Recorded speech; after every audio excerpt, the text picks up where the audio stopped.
Thank you. Chairman Owens, Ranking Member Wilson, Ranking Member Scott, and members of the subcommittee.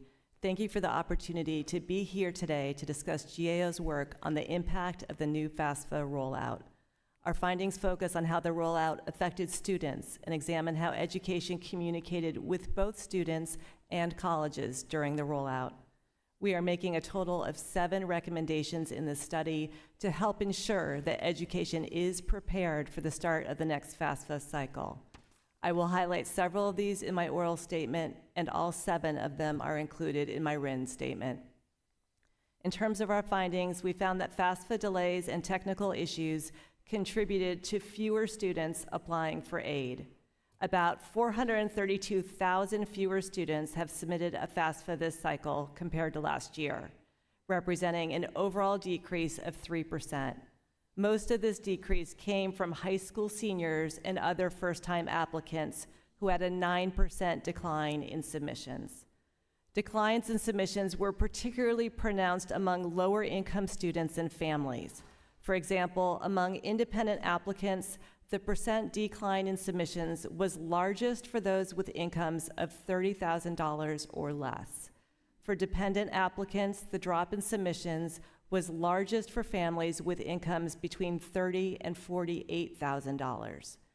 Students who did not complete a FAFSA this cycle could continue to miss out on financial aid they need to pursue college. Given this, we are recommending that education develop an outreach strategy to connect with students who did not submit a FAFSA and encourage them to apply during the upcoming cycle. Turning now to our findings on education's communications with students, we found that education did not consistently provide students with timely information or support. For example, nearly 3/4 of calls to education's call center went unanswered during the first 5 months of the rollout due to understaffing. Education had underestimated call center demand. As a result, there were fewer staff to answer calls during the first 5 months of the rollout compared to the last year, despite there being twice the call volume. We are recommending that education plan for and ensure hiring of sufficient staff to meet call demand going forwards.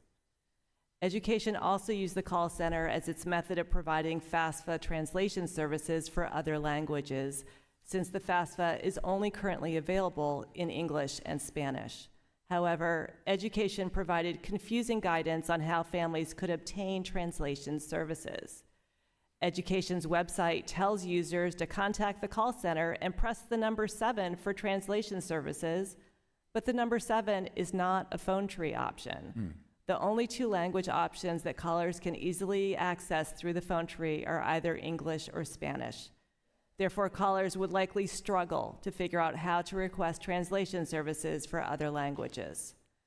We are recommending that education improve translation services by providing a clear path through the call center menu.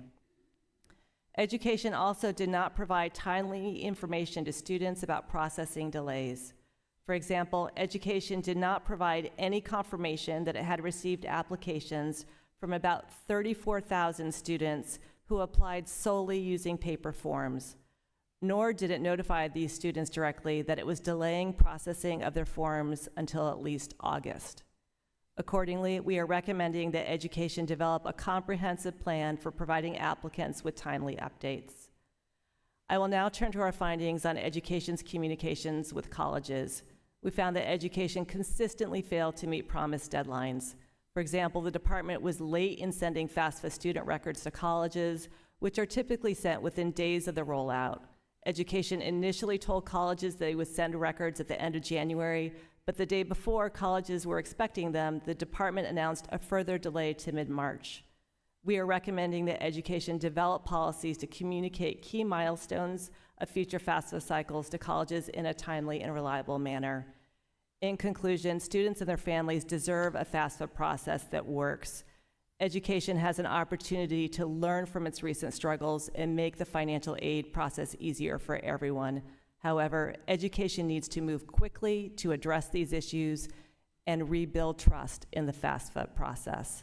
Thank you.